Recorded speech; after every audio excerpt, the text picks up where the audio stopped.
श्रृंखला सर्व आत्माओं के पिता परमात्मा शिव के द्वारा उच्चारित महावाक्यों के संकलन पर आधारित है। ओम शांति। गॉडलीवुड स्टूडियो द्वारा प्रस्तुत अमूल्य रत्न में आप सभी का हार्दिक स्वागत है। कहते हैं ऑनेस्टी केवल जिंदगी की नीति नहीं अपितु जीवन की नियति तय करने की रीति भी है। परंतु आजकल के ज़माने में ऑनेस्टी केवल बातों तक व निबंधों तक ही सीमित रह गई है और वास्तविक जीवन में इंसान बेईमान होता जा रहा है। और इसीलिए स्वयं परम पिता परमात्मा हमें ऑनेस्टी का महत्व बताते हैं। इस महत्व को व ऑनेस्ट आत्माओं की निशानियों को आज हम ईश्वरीय महावाक्यों द्वारा समझेंगे और इन महावाक्यों के स्पष्टीकरण के लिए हमारे मध्य हैं प्रजापिता ब्रह्मा कुमारीज ईश्वरीय विश्वविद्यालय के वरिष्ठ राजयोगी शिक्षक आदरणीय राजू भाई साहब। फिर सब आपका आज के एपिसोड में बहुत बहुत स्वागत है। फिर सब आज हम बात करेंगे 18 दिसंबर 1991 के महावाक्यों पर, जिसका टॉपिक है हर कर्म में ऑनेस्टी का प्रयोग करना ही तपस्या है। परमात्मा कहते हैं कि तपस्वी आत्मा अर्थात सदा ऑनेस्ट आत्मा, ऑनेस्टी ही तपस्वी की विशेषता है। ऑनेस्ट आत्मा अर्थात हर कर्म में श्रीमत में चलने में ऑनेस्ट होगी। ऑनेस्ट अर्थात वफादार और ईमानदार। श्रीमत पर चलने के ऑनेस्ट अर्थात वफादार। ऑनेस्ट आत्मा स्वतः ही हर कदम श्रीमत के इशारे प्रमाण उठाती है। उनका हर कदम ऑटोमेटिक श्रीमत के इशारे पर ही चलता है। तो सब ऑनेस्टी की इस परिभाषा को स्पष्ट करें। परमात्मा ने एक तपस्या की और सुंदर नई परिभाषा बताई कि तपस्वी आत्माएं अंदर बाहर एक होने के कारण ऑनेस्ट होंगी और वो ऑनेस्टी श्रीमत प्रमाण हो, क्योंकि परमात्मा की जो श्रीमत मिली है वो श्रीमत हमारे कल्याण के लिए, हमारे जीवन को तपस्वी जीवन बनाने के लिए है जी। लेकिन अगर उस श्रीमत में हम जरा भी मनमत ऐड करते हैं या कोई दूसरे की परमत ऐड कर देते हैं तो ये वफादारी नहीं है, ये ईमानदारी नहीं है। परमात्मा ने जो हमारे कल्याण के लिए श्रेष्ठ मत दी है, उस मत के अनुसार अगर हमारी जीवन है, उस पर हम 100% निश्चिंत होकर के चल रहे हैं, तो जैसे हम ऑनेस्ट हैं, वफादार हैं, ईमानदार हैं, उसमें जरा भी हम कोई की दूसरी की मत को प्रवेश होने नहीं देते। जो भगवान ने कहा वो सत्य है। अगर वो सत्य ऑनेस्ट स्वरूप में हम स्थित हैं तो हम तपस्वी हैं। परमात्मा से हमारा बुद्धि योग सदा जुटा हुआ है। इसलिए यहाँ पर परमात्मा तपस्या की एक बहुत गहरी परिभाषा बता रहे हैं कि जो आत्माएं ऑनेस्ट रहती हैं, ईमानदार रहती है, अपने आप से श्रीमत प्रमाण चलती हैं, वो सदा तपस्वी रहती हैं। परमात्मा आगे कहते हैं कि ब्राह्मण जन्म मिलते ही दिव्य बुद्धि में परमात्मा ने श्रीमत भर दी। ऑनेस्ट आत्मा उसी श्रीमत के इशारे से नेचुरल सहज चलती रहती है। तो ऑनेस्ट की पहली निशानी हर सेकंड हर कदम श्रीमत पर एक्यूरेट चलना। चलते सभी हैं, लेकिन चलने में भी अनेक प्रकार की भिन्नता हो जाती है। कोई सहज और तीव्र गति से चलते हैं क्योंकि उस आत्मा को श्रीमत स्पष्ट सदा स्मृति में रहने के कारण समर्थ है। यह है नंबर 1 ऑनेस्टी। नंबर 1 आत्मा को सोचना नहीं पड़ता कि यह श्रीमत है या नहीं, यह राइट है या रॉन्ग है, क्योंकि स्पष्ट है। सब नंबर 1 ऑनेस्ट आत्मा की इस निशानी को स्पष्ट करें। परमात्मा ने हम बच्चों के कल्याण के लिए जो श्रेष्ठ मत दी है, वो मत उनके महावाक्यों में, जिसको हम मुरली कहते हैं जी, उस मुरली में बहुत स्पष्ट मिली हुई है। हाँ जी। जो बच्चे उस मुरली का रोज अध्ययन करते हैं, उनकी बुद्धि में श्रीमत बहुत स्पष्ट रहती है। ये श्रीमत है या नहीं है, ये करना चाहिए या नहीं करना चाहिए। अगर कोई भी दुविधा के संकल्प उत्पन्न हो रहे हैं अंदर, माना मैं ऑनेस्ट नहीं हूँ, जबकि रोज हम परमात्मा की श्रीमत सुन रहे हैं, उस श्रीमत प्रमाण अगर हमारे संकल्प बोल कर्म हो रहे हैं तो हम ऑनेस्ट हैं। अगर उसमें जरा भी कहीं पर दुविधा पैदा हो रही है, पता नहीं ये श्रीमत है या नहीं है, तो स्पष्टता की कमी है। हमने अभी तक स्पष्ट श्रीमत को समझा ही नहीं है जी।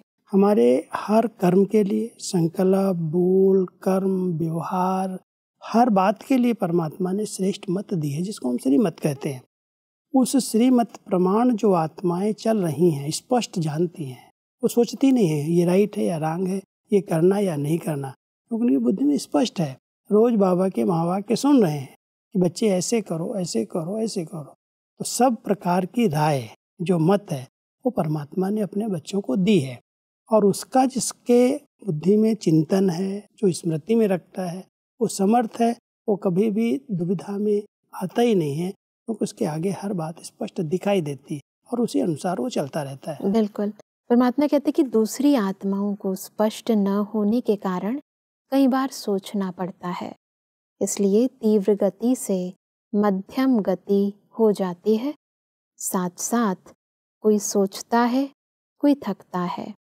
चलते सभी हैं, लेकिन सोचने और थकने वाले सेकंड नंबर हो जाते हैं।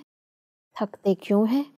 चलते चलते श्रीमत के इशारों में मन मत परमत मिक्स कर देते हैं, इसलिए स्पष्ट और सीधे रास्ते से भटक टेढ़े बांके रास्ते में चले जाते हैं। रिजल्ट में फिर भी वापस लौटना ही पड़ता है, क्योंकि मंजिल का रास्ता एक ही स्पष्ट, सीधा और सहज है। सीधे को टेढ़ा बना देते हैं। कई बार अगर हम हाईवे को छोड़ करके कहीं गलियों में फंस गए तो कितना हमारा समय, हमारी शक्तियाँ, सब कुछ नष्ट हो जाता है, संकल्प बहुत व्यर्थ जाते हैं। परमात्मा कहते हैं कई बच्चे श्रीमत में जरा भी कहीं इधर उधर की, कोई ने कह दिया ऐसा कैसे होगा, बाबा तो कहते हैं लेकिन ये संभव नहीं लगता, और उसका प्रभाव पड़ गया जी। आजकल माया इसी रूप में बहुत वार कर रही है। श्रीमत साकार मुरलियों में सब स्पष्ट बाबा ने दी है, लेकिन उस पर ध्यान न देने के कारण कोई ने अपनी रिसर्च करके उस बात को कट करके बता दिया कि नहीं, ये बात जो बाबा ने कही इसका भाव ये है। स्पष्ट होते हुए भी अगर किसी के मत का प्रभाव पड़ गया तो आत्मा अंदर अंदर डिस्टर्ब होकर के दूसरी गलियों में चली जाती है। बिल्कुल। आना तो उसको मंजिल पर पहुंचने के लिए हाईवे पर ही है, अपनी श्रेष्ठ जो रास्ता है, मंजिल है, वहीं पर आना है। लेकिन बीच बीच में कई आत्माएं परमत के प्रभाव में आकर के या मनमत में, ऐसा कैसे होगा, हो ही नहीं सकता, ये तो संभव नहीं लगता, अपनी बुद्धि चला करके, अपनी मन की मत को उसमें ऐड करके कोई ना कोई गलत रास्ता है, टेढ़े बाके रास्ते में चले जाते हैं। और जब टेढ़े बाके रास्ते में किसी की बात को सुन करके प्रभावित होकर के हम भटक गए तो हमारा समय, शक्तियाँ सब नष्ट हो गई, फिर भी मंजिल पर पहुंचने के लिए वापस आना पड़ेगा। बिल्कुल। इसलिए परमात्मा हम सबको कहते हैं बच्चे, जब स्पष्ट श्रीमत भगवानों के रूप में धुर मुरलियों में मिल रही है, तो उसके सिवाय आप दूसरी आत्माओं की मत के अंदर, ये फलाने भाई ने ये कह दिया, उस महारथी ने ये कह दिया, उसने ये कह दिया, कई लोग इसमें बहुत उलझ जाते हैं, और उलझ गए तो जो सही मंजिल का रास्ता है उससे भटक जाएंगे। बिल्कुल। और भटक गए तो उनकी सब शक्तियाँ नष्ट हो रही हैं। इसलिए परमात्मा कहता है ये ऑनेस्टी नहीं है किसी आत्मा के मत के प्रभाव में आ जाना। जी। परमात्मा आगे कहते हैं कि ऑनेस्ट आत्मा की और निशानी है, वह कभी किसी भी खजाने को वेस्ट नहीं करेगा। सिर्फ स्थूल धन व खजाने की बात नहीं है, लेकिन और भी अनेक खजाने आपको मिले हैं। ऑनेस्ट संगम युग के समय के खजाने को एक सेकंड भी वेस्ट नहीं करेगा, क्योंकि संगम युग का एक सेकंड वर्ष से भी ज्यादा है।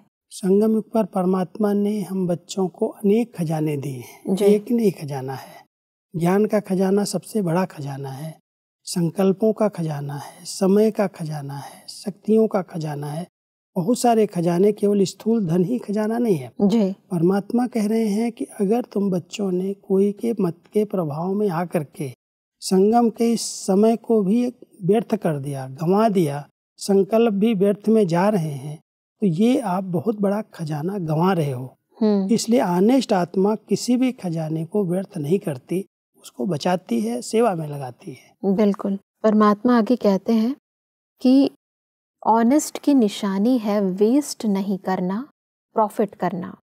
अपना तन, मन और स्थूल धन, यह तीनों ही बाप का दिया हुआ खजाना है। आप सब ने तन, मन, धन व वस्तु जो भी थी वो अर्पण कर दी। संकल्प किया कि सब कुछ तेरा। ऐसा नहीं थोड़ा धन मेरा, थोड़ा बाप का। थोड़ा धन किनारे रखे, जेब खर्च रखा है। थोड़ा थोड़ा आयवेल के लिए किनारे करके रखा है।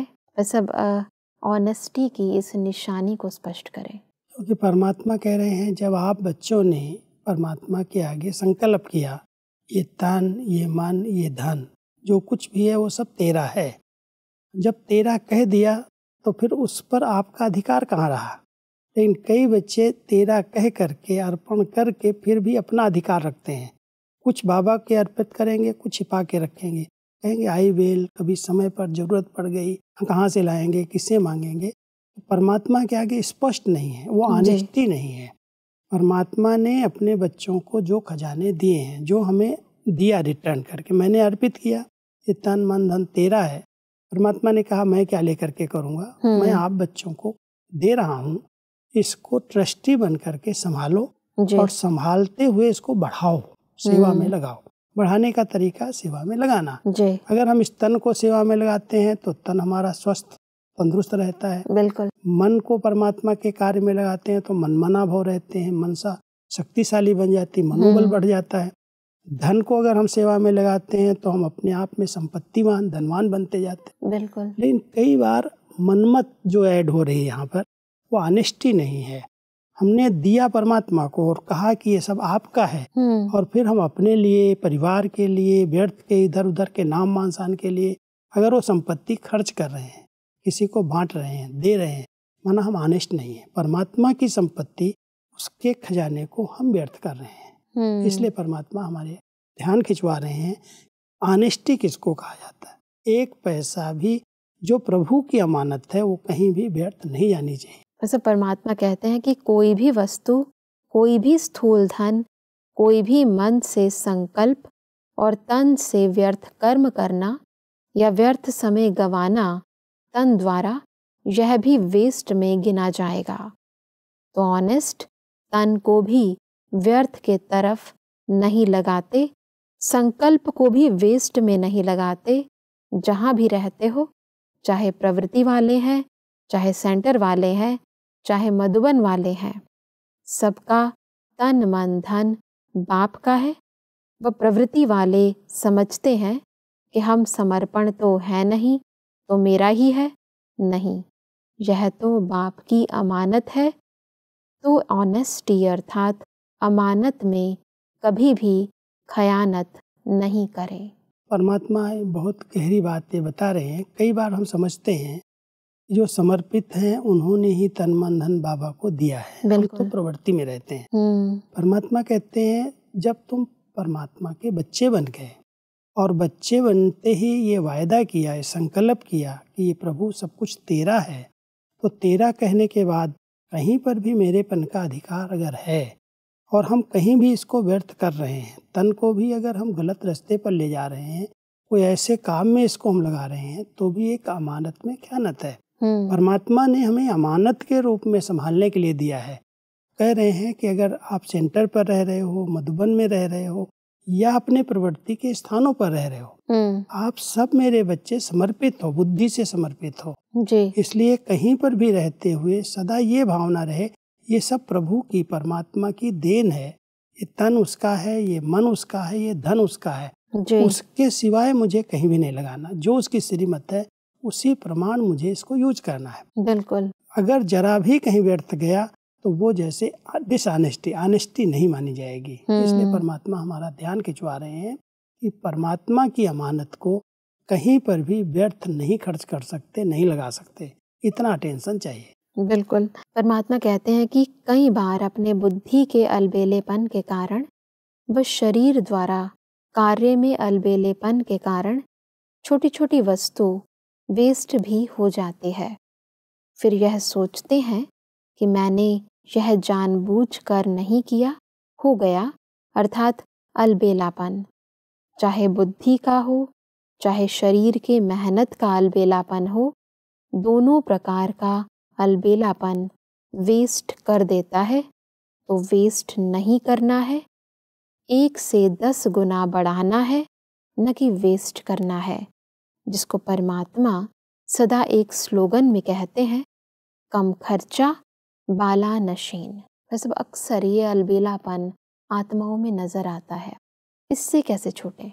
कई बार हम लोग चलते चलते कोई भी नीचे ऊपर बात होती है, मान लो कोई समय हमारा ऐसे ही व्यर्थ जा रहा है, कोई चीज का नुकसान हो गया, तो कहेंगे हमने जानबूझ करके तो नहीं किया, हाँ हो जी। गया। परमात्मा कहता है ये व्यर्थ हो गया, इस पर भी आपका हिसाब बन गया, बोझ चढ़ गया। अलर्ट होकर के अपने आप को जवाबदार समझ करके कोई भी सेवा आपको मिली है, उसमें हर चीज में बचत हो।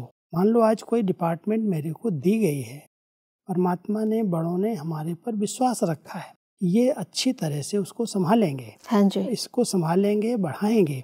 लेकिन अगर मेरे अलबेलेपन के कारण उसमें कुछ नुकसान हो रहा है, कोई व्यर्थ चीज जा रही है, तो उसका भी बोझ चढ़ता है, वो भी ऑनेस्टी नहीं है। बिल्कुल। जिस आत्मा को जो जवाबदारी दी गई है, वो बहुत एक्यूरेट और अलर्ट होकर के अपने को जवाबदार समझ करके उसको संभाले, उसको बढ़ाए, 1 का 10 गुना करे, न कि उसमें अलबेलेपन के कारण नुकसान करता रहे। कई लोग हैं जिनको कोई ड्यूटी दी जाती है, जरा भी अलबेलापन आया तो उसमें कितनी प्रकार के घाटे नुकसान होने लगते हैं। मशीनरी नुकसान हो जाती है, बड़े बड़े कई चीज़ें जिनको देखते नहीं हैं नुकसान हो गई, कहीं हमने जानबूझ करके नहीं की, बरसात के कारण हो गई, इसके कारण हो गई, कारण बताएंगे। परमात्मा कहते तो व्यर्थ गया। यज्ञ की चीज जो प्रभु की अमानत है, उसको आपने अपने अलबेलेपन के कारण व्यर्थ कर दिया, तो ये ऑनेस्टी नहीं है। आप यज्ञ के रक्षक हैं, यज्ञ के वफादार बच्चे हैं। आपको जो अमानत मिली इसको बहुत प्यार से संभालो, जवाबदार समझ करके संभालो, न कि अलबेलेपन करके उसका नुकसान कर दो। इसलिए परमात्मा यहाँ कह रहे हैं कि जो भी कार्य आपको मिले हैं उसमें खर्चा कम से कम हो, कार्य अच्छे से अच्छा हो, तब कहेंगे ऑनेस्ट है। और अगर खर्चा बहुत हो रहा है, नुकसान हो रहा है, और कह रहे हो हम तो जवाबदार व्यक्ति हैं, हम तो ठीक कर रहे हैं, परमात्मा कहते हैं ये ऑनेस्टी नहीं है। बिल्कुल। परमात्मा आगे कहते हैं कि ऑनेस्ट अर्थात तन, मन और धन को सदा सफल करने वाले, यह है ऑनेस्ट आत्मा की निशानी। तो तपस्वी अर्थात यह सब ऑनेस्टी की विशेषताएं हर कर्म में, प्रयोग में आवें। ऐसे नहीं कि समाया हुआ तो सब है, जानते तो सब है, लेकिन नहीं। तपस्या योग का अर्थ ही है प्रयोग में लाना। अगर इन विशेषताओं को प्रयोग में नहीं लाते तो प्रयोगी नहीं, तो योगी भी नहीं। बहुत सुंदर बात है, क्योंकि कई लोग समझते हैं हम योगी हैं तो इन बातों में हम क्यों जाएं, किनारा करके रहते हैं। लेकिन जो कार्य, जो यज्ञ सेवाएं परमात्मा ने अर्पित की है, दी है, उसको बहुत वफादारी के साथ, ईमानदारी के साथ संभालना, ये भी एक योगी की जीवन, योगी का लक्षण है। अगर योगी आत्माएं केवल किनारा करके चलें और अलबेलेपन में उनकी चीजों का नुकसान हो, मैं तो योग कर रहा था, तो परमात्मा कहते हैं वो योग यथार्थ नहीं है, वो तपस्या नहीं है। तपस्या में आपके हर कार्य यथार्थ और युक्तियुक्त होने चाहिए, क्योंकि योग माना जिसमें बुद्धि की लाइन बहुत स्वच्छ है, साफ है, क्लीन है। आपको टच होगा, यहाँ नुकसान हो रहा है, यहाँ पर नहीं होना चाहिए। हम योग में बैठे हैं और कोई चीज का नुकसान हो रहा है, माना मेरी बुद्धि की लाइन क्लियर नहीं है, क्लीन नहीं है। इसलिए परमात्मा कहते हैं योगी हैं तो प्रयोगी हैं, तपस्वी हैं तो उनकी कोई भी चीज, तन, मन, धन, समय, जो चीजें यज्ञ की आपको मिली हैं, उसमें कहीं भी कोई भी प्रकार का नुकसान नहीं होना चाहिए। उसमें वृद्धि हो, उसका विस्तार हो और सफल हो हर चीज, कुछ भी व्यर्थ न जाए, तब कहेंगे ऑनेस्ट आत्मा है। बिल्कुल, योग से आत्मा परफेक्ट बनती है। और यदि हमारे कर्मों में कहीं कोई डिफेक्ट है, कोई प्रॉब्लम्स आ रही है, इसका मतलब कि हम उस परफेक्ट स्टेज पर नहीं पहुंचे हैं, हमारा योग ठीक नहीं है। परमात्मा से कनेक्शन है तो गलत हो ही नहीं सकता। बिल्कुल। परमात्मा आगे कहते हैं कि जितना प्रयोगी बनेंगे तो प्रयोगी की निशानी है प्रगति। अगर प्रगति नहीं होती है तो प्रयोगी नहीं। कई आत्माएं ऐसे अपने अंदर समझती भी हैं कि न आगे बढ़ रहे हैं, न पीछे हट रहे हैं, जैसे हैं वैसे ही हैं। और कई ऐसे भी कहते हैं कि शुरू में बहुत अच्छे थे, बहुत नशा था, अभी नशा कम हो गया है। तो प्रगति हुई या क्या हुआ? उड़ती कला हुई या ठहरती कला हुई? तो प्रयोगी बनो। ऑनेस्टी का अर्थ ही है प्रगति करने वाला प्रयोगी। ये भी परमात्मा ऑनेस्टी की बहुत गहरी परिभाषा बता रहे हैं जी। कि मान लो कोई भी कार्य हम कर रहे हैं, उसमें अगर हम आगे नहीं बढ़ रहे हैं, जहाँ हैं वहीं खड़े हुए हैं, ठहरे हुए हैं, प्रगति नहीं हो रही है, तो हम ऑनेस्ट नहीं है, क्योंकि हम उसको बढ़ा नहीं पा रहे हैं।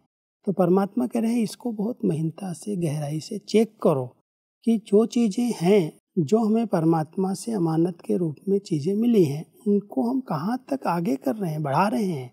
योगी आत्माएं योग के प्रयोग से उसमें सफल हो रही हैं, उसको और आगे बढ़ा रही हैं, उसमें प्रगति का अनुभव कर रही हैं। लेकिन कई ब्राह्मण आत्माएं जब पहले पहले ज्ञान में आती हैं तो उनको बड़ा नशा रहता है, बहुत उमंग उत्साह रहता है। चलते चलते धीरे धीरे बिल्कुल ठंडे हो जाते हैं, जहाँ हैं वहीं खड़े हो जाते हैं, ना आगे बढ़ते हैं ना पीछे हटते हैं। तो परमात्मा कहता है प्रयोग कहाँ कर रहे हो? ऑनेस्ट अगर हो, प्रयोगी आत्माएं हो, तो प्रगति होनी चाहिए आपकी, और इस मार्ग के अंदर उन्नति होनी चाहिए, आपकी खुशी बढ़नी चाहिए, आपकी शक्तियाँ बढ़नी चाहिए, आपके अंदर और अनेक गुण आने चाहिए। तो उसके बजाय आप वहीं के वहीं ठहरे हुए हैं, माना आप ऑनेस्ट नहीं हैं अपने आप से। कहाँ पर अलबेलापन है जहाँ हमारी खुशी, हमारी प्रगति रुक रही है, जी। चेक करना चाहिए। बहुत सूक्ष्म चेकिंग है। और कई लोग ऐसे अलबेलेपन में चल रहे हैं, कहते क्या करें, पहले जो खुशी थी, पहले जो नशा था, पहले जो उमंग था, अभी नहीं रहा। कारण तो जरूर कुछ होगा, किसी की कमियां देख रहे होंगे, कुछ न कुछ अवगुण नोट कर रहे होंगे, कहीं न कहीं ठहरती कला का कोई कारण है। उस कारण का हम निवारण करें, तब हम ऑनेस्ट हैं।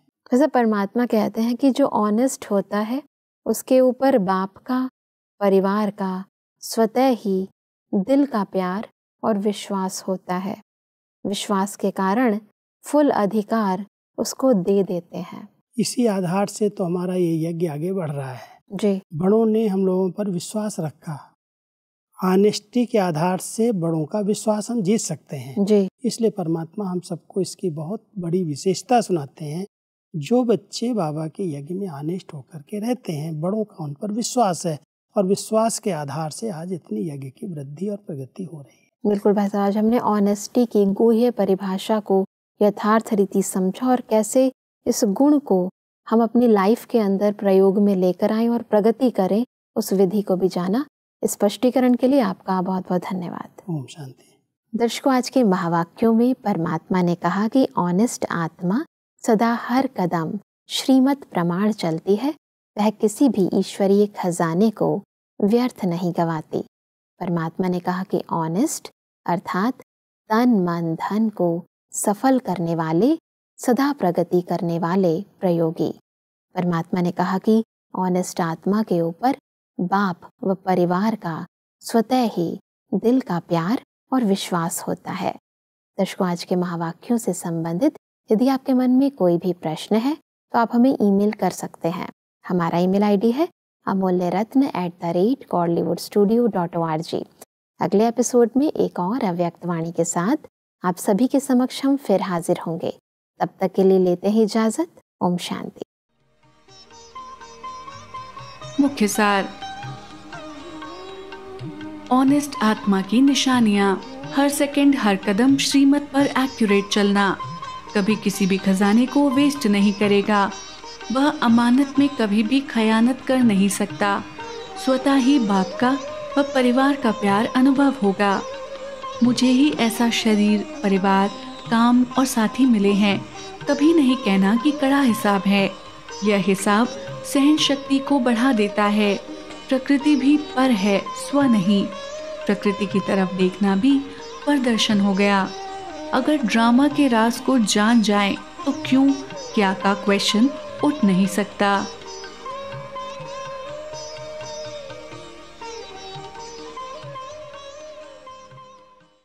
अधिक जानकारी के लिए संपर्क करें Amulya Ratan, Godlywood studio, Manmohini one, Shantivan post, Abu road, 307510, district Sirohi, Rajasthan. Email ID है amulyaratn godlywoodstudio.org।